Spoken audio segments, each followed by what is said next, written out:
शिव महापुराण की कथा कहते हैं। तारका सुर के 3 बेटे तारकाक्ष, विदुमाली और कमलाक्ष की तीनों ने विचार कर लिया कि हमें शिव का दर्शन करना, शंकर का दर्शन करना।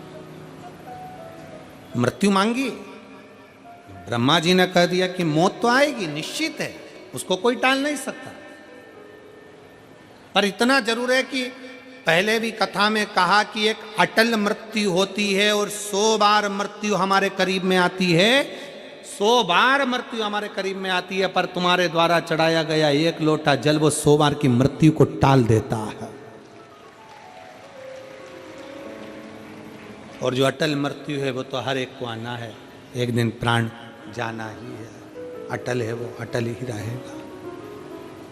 शिव कथा कह रही है, भगवान शंकर का चरित्र कथा है, शिव महापुराण की कथा कह रही है, भगवान का पवित्र चरित्र कह रहा है। तारकासुर के 3 बेटों ने मांग लिया कि अगर ब्रह्मा जी आप कह रहे हो कि हमारे प्राण छूटेंगे, हम मरेंगे, ठीक है, हम मरने को तैयार है, पर हमें वर दे दो, हम मरें तो तीनों एक साथ मरें, प्राण छूटे तो तीनों के एक साथ छूटे।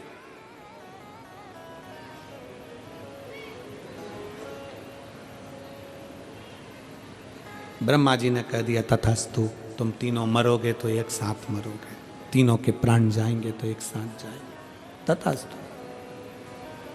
अब तीनों इतने चतुर थे, उन्होंने तीनों ने अपनी अपनी नगरी जो बसाई ना, बहुत दूर दूर बसाई, और तीनों ने बात कर ली कि अपन तीनों कभी एक जगह मिलेंगे ही नहीं, जब मिलेंगे ही नहीं तो मरेंगे ही नहीं। चतुरता है।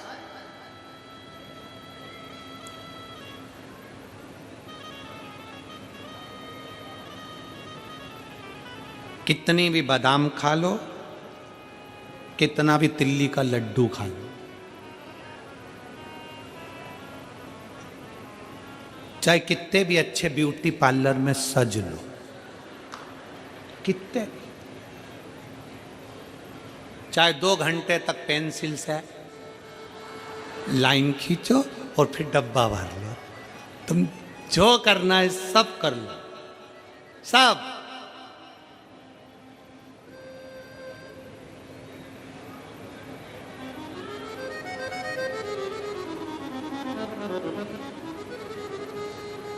एक अपना जन्म प्रमाण पत्र और एक अपना मृत्यु प्रमाण पत्र, ये कभी भी अपने हाथों में तुम नहीं ले पाओगे, कभी नहीं। जन्म प्रमाण पत्र भी तुम्हारा दूसरे के हाथ में है और मृत्यु प्रमाण पत्र भी तुम्हारा दूसरे के हाथ में होगा।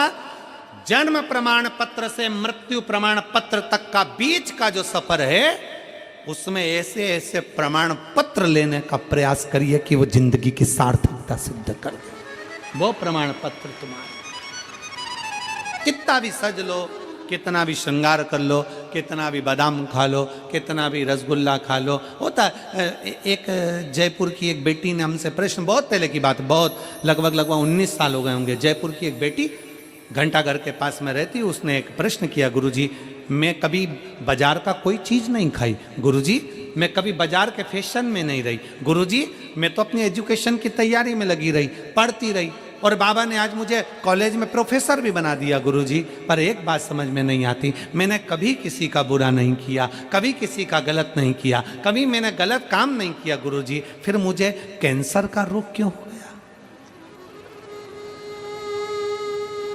मुझे कॉलेज में प्रोफेसर भी भगवान ने बना दिया, सारा सुख परमात्मा ने दे दिया। बहुत पहले की बात है, जब जयपुर कथा करने के लिए हम पहुंचे थे, उस समय का क्रम है। गुरुदेव समझ में नहीं आया, मैं कभी बाजार का नहीं खाई, कभी बाजार में मैंने कोई वस्तु ना पाया, कोई खाने का सामान ना खाया, मैं बिल्कुल सिंपल अपने जीवन को जीती थी, एजुकेशन की तैयारी, पढ़ाई की तैयारी करती, खूब पढ़ी, और पढ़कर मैं कॉलेज में, सरकारी कॉलेज में प्रोफेसर भी बन गई, पर गुरुजी भगवान ने मुझे कैंसर जैसा रोग क्यों दे दिया? हमने उस बेटी से, उन दीदी से हमने एक ही बात कही कि दीदी ये आज का नहीं है, आज का नहीं है, ये हमारा पूर्व का। वो एक लाइन आप लोग गुनगुनाते हो ना कि पिछले जन्म के अच्छे कर्म मुझे बाबा तेरा दरबार मिला। कोई पिछले जन्म के अच्छे कर्म मुझे बाबा तेरा प्यार मिला। जहाँ सारी दुनिया झुकती है, जहाँ सारी दुनिया झुकती है, मुझे वो आली दरबार मिला, दरबार मिला। कोई पूर्व का कर्म, हमारे पूर्व के कर्म का भोग हमको भोगना ही पड़ता है।